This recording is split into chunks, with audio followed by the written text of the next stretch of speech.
قیامت کی بڑی علامت دجال کا نکلنا ہے۔ احادیث مبارکہ میں دجال کا ذکر بڑی وضاحت سے آیا ہے، اور کمال کی بات یہ ہے کہ ہر نبی علیہ الصلوۃ والسلام نے دجال کے فتنے سے اپنی امت کو ڈرایا ہے۔ دجال ابھی آیا نہیں ہے اور کسی کو پتا نہیں ہے کہ اس وقت وہ کہاں ہے، لیکن روئے زمین پر ایک صحابی ایسے گزرے ہیں جنہوں نے دجال کو دیکھا بھی ہے، اس سے ملاقات بھی کی ہے اور اس سے بات چیت بھی کی ہے۔ ایک مرتبہ پیارے آقا علیہ الصلوۃ والسلام نے اچانک اپنے صحابہ کرام کو جمع فرمایا اور خطبہ دینے کے لیے ممبر پر تشریف فرما ہو گئے۔ تو نبی کریم علیہ الصلوۃ والسلام نے فرمایا کہ امین داری نے مجھے بتایا کہ وہ 30 افراد تھے اور ایک شپ میں، ایک کشتی میں سفر کر رہے تھے کہ طوفان آ گیا اور وہ بھٹک گئے۔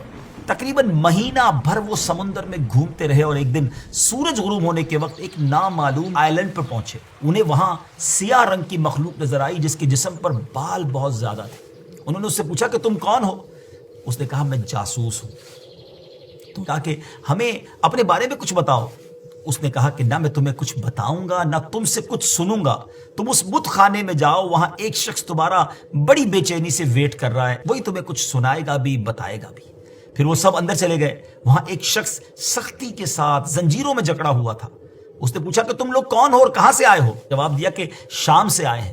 اس نے پوچھا کہ عرب کا کیا حال ہے؟ اور ایک شخص وہاں پیدا ہونا تھا، اس کا کیا حال ہے؟ یعنی نبی پاک علیہ الصلوۃ والسلام کے بارے میں پوچھا۔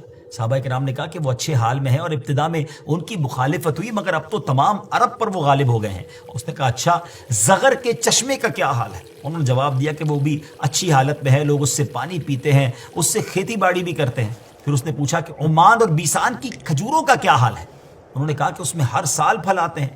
یہ سن کر اس شخص نے 3 چیخیں ماری اور بولا کہ میں دجال ہوں۔ کہتا ہے قریب میں آزاد ہو جاؤں گا اور زمین کا چپا چپا گھوموں گا اور اس کا کوئی حصہ نہیں چھوڑوں گا سوائے طیبہ کے، کیونکہ مجھ میں وہاں جانے کی طاقت، وہاں جانے کی پاور نہ ہوگی۔ نبی پاک علیہ الصلوۃ والسلام نے فرمایا کہ مجھے بہت خوشی ہوئی کیونکہ طیبہ یہی شہر ہے۔ بعض روایت کی روشنی میں یہ بات بھی کہی جاتی ہے کہ دجال کو حضرت سلیمان علیہ الصلوۃ والسلام نے قید کیا تھا، اور حدیث پاک کے مطابق یہ مشرق یعنی ایسٹ کی سائیڈ موجود ہے۔ دجال کا فتنہ تاریخ انسانی کی ابتدا سے لے کر انتہا تک تمام فتنوں سے بڑا اور خطرناک فتنہ ہے۔ مختلف احادیث میں دجال کا جو حلیہ بتایا گیا ہے وہ یہ ہے کہ دجال ایک جوان مرد ہوگا، لمبا قد ہوگا، جسم بہت موٹا ہوگا، ایک آنکھ سے کانا ہوگا، اور ایک کانی آنکھ ایسی ہوگی جیسے پھولا ہوا انگور، اور جبکہ اس کی ایک آنکھ خون آلود ہوگی۔ اس کا سینہ چوڑا ہوگا اور ذرا سا اندر کی طرف دھسا ہوا ہوگا۔ دجال کی پیشانی چوڑی ہوگی اور دونوں آنکھوں کے درمیان کاف فا را یعنی کافر لکھا ہوگا۔ دجال کے نکلنے سے پہلے دنیا بہت بری حالت میں ہوگی۔ اس کے نکلنے سے 3 سال پہلے سے اس دنیا میں خشک سالی پھیل جائے گی، خشک سالی کا گویا سال پھیل جائے گا۔ علمی اور روحانی قحط بھی برپا ہوگا۔ دین کے معاملے میں لوگوں میں کمزوری پیدا ہو چکی ہوگی، علماء اور دیندار لوگوں کی قلت ہوگی۔ تب دجال ایسٹ کی سائڈ سے اصبہان یا خراسان نامی شہر سے نکلے گا اور زمین پر 40 دن رہے گا، جن میں سے ایک دن 1 سال کے برابر ہوگا، اور ایک دن 1 ماہ کے برابر، اور اگلا دن 1 ہفتے کے برابر، جبکہ باقی دن سال کے عام دنوں کی طرح ہوں گے۔ اس مدت میں دجال اپنے گدھے پر سوار ہو کر ساری دنیا کا چکر لگائے گا۔ دجال کے ان فتنوں کی وجہ سے اہل ایمان سخت پریشان اور تنگی کے عالم میں بھاگ کر دخان نامی ایک پہاڑ میں پناہ لیے ہوئے ہوں گے، لیکن دجال ان کا پیچھا کر کے پہاڑ کا گھیرا کرے گا۔